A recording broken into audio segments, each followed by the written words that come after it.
गायक दुर्गेश थापा बदलिएका छन्। केही वर्ष अगाडिसम्म आलु जस्ता गायक भनेर आलोचित हुने गरेका उनी अहिले सर्वाधिक माग भएका गायक हुन्। दुर्गेशलाई सार्वजनिक कार्यक्रममा भ्याइ नभई छ। देश तथा विदेशमा आयोजना हुने कन्सर्टमा पुगेर दर्शक झुमाइरहेका छन्। उनी अहिले मिडियाको केन्द्रमा पनि छन्।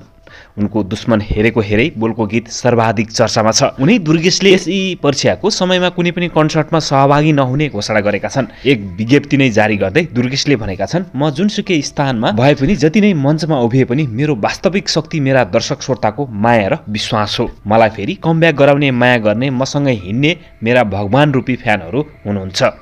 हजुरहरूको हौसला, ऊर्जा अनि साथले नै मलाई यो उचाइमा पुर्याएको हो। त्यसैले जब हजुरहरूको लागि महत्त्वपूर्ण समय आउँछ, मेरो जिम्मेवारी पनि त्यति नै ठुलो हुन्छ। दुर्गेशले यसैको समयमा आफू कार्यक्रममा हिँड्दा विद्यार्थीको पढाइलाई नै असर गर्ने, ध्यान भङ्ग गर्ने र भविष्यमा असर पर्ने भएकाले यसै परीक्षा अवधिभर कुनै पनि कार्यक्रम नगर्ने घोषणा गरेका छन्।